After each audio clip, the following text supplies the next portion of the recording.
সুপ্রিয় দর্শক মন্ডলী, আমি এই মুহূর্তে আছি নাটোর জেলার বড়াইগ্রাম থানার কয়েনবাজার এলাকায়। এখানে বিএনপির দুই গ্রুপের একটি সংঘর্ষ ঘটেছে।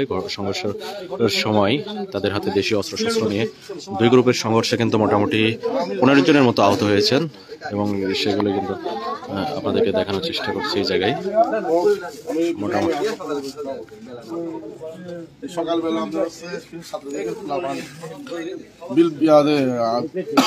লিফলেট বিতরণ করতেছে এবং ওদের কয় তারিখে হরতাল, কয় তারিখে অবরোধ, কয় তারিখে পুলিশের নির্দেশ, এগুলো লোকজনকে বোঝাচ্ছে, লিফলেট দিচ্ছে। ইতিমধ্যে আমরা খবর পাওয়ার পরে তাদের হাতে নাতে ধরার পরে ধরিয়ে লোকজন মায়ের দল দেয় নাই। পরে পুলিশ প্রশাসন আসার পর সালভাবে 2-4টি তথ্যাপদ দেওয়ার পরে পুলিশের কাছে দেওয়া যায়।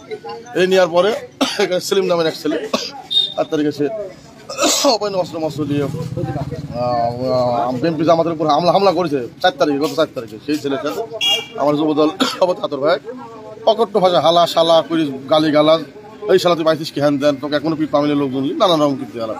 এর মধ্যে তিনি মিজানে ফোন করে ডাকে দেয়, তোর কত ভাই না খালা তো ভাই হয় এগুলি করতেছে, তাহলে কিন্তু দেখতে যা। কিন্তু হচ্ছে আমার বড়াইগ্রাম থানা কৃষকদের আহ্বায়ক কমিটির সভাপতি থানা হয় শুনতে হওয়ার পরে কত হামলা করবে মিজানেরা। হামলার প্রতিবাদে এটা ধাওয়া পাল্টা হওয়ার পর চলে যাওয়ার একটা কেন শেষ হয়ে যায়।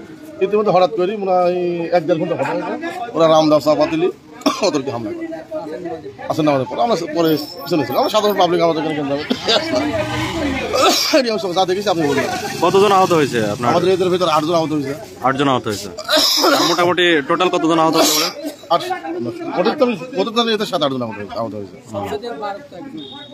এটা ইস্যু কি নিয়ে, মানে গন্ডগোলের? সকালবেলা ওই লিফলেট বিতরণ সৃষ্টি করে, লিফলেট বিতরণ, ছাত্রলীগের লিফলেট। তাহলে লিফলেট যে বিতরণ করছে ছাত্রলীগ, তাহলে বিএনপির দুই গ্রুপের সংঘর্ষ হওয়ার কারণ? ওই যে সেলিম তার আত্মীয় হয়, সেলিমের সাথে মোকামুখি হয়েছে, পরে সেলিমের ডাকানি হয়েছে। তুমি আসি সেলিম তোমার খালাদারা মামাতো ভাই, তুমি বলো কেন তার পক্ষে কথা বলতেছে এখনো, তার মধ্যে সে সাইড হয়ে রাখছে বাজার ব্যবসা, তার ব্যবসার মতো ব্যবসা করে। মানে ছাত্রলীগের যাকে ধরা দেওয়ার কারণে মানে সেলিম নামের ওই ছেলে পক্ষ নেয়, মানে কার পক্ষ নাই? ওই ছাত্রলীগের পক্ষ নেয়। ছাত্রলীগের পক্ষ নাই। এখানে ওই যে স্বেচ্ছাসেবক দলের যে সভাপতি মিজান, সেখানে উনি আসার কারণ কি? মিজানের ফুয়াতো ভাই হয়, তাকে জানানো হয় তোর ফুয়াতো ভাই এগুলি করতেছে নিষেধ কর। তার পরবর্তী আমরা উপরে চলে যাই, সানা ভাই না সাদুল ভাই আসার পরে তারা কয়েকদিন লাগে হামলা করে। এই হলো ঘটনা। হামলার পরে পরবর্তী ঘন্টা 2 পরে যে হাকি রামদাউলি মারামারি শুরু হয়। ঠিক আছে দর্শক, আপনাদের যেমনটি বলছিলাম সেটা হলো সকালবেলা, আজকেই সকালে মোটামুটি ছাত্রলীগের একজন লিফলেট বিতরণ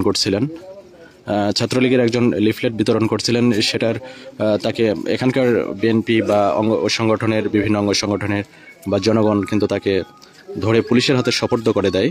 তারই পরিপ্রেক্ষিতে কিন্তু এখানে একটি গণ্ডগোলের বা মারামারির একটা পরিবেশের সৃষ্টি হয়।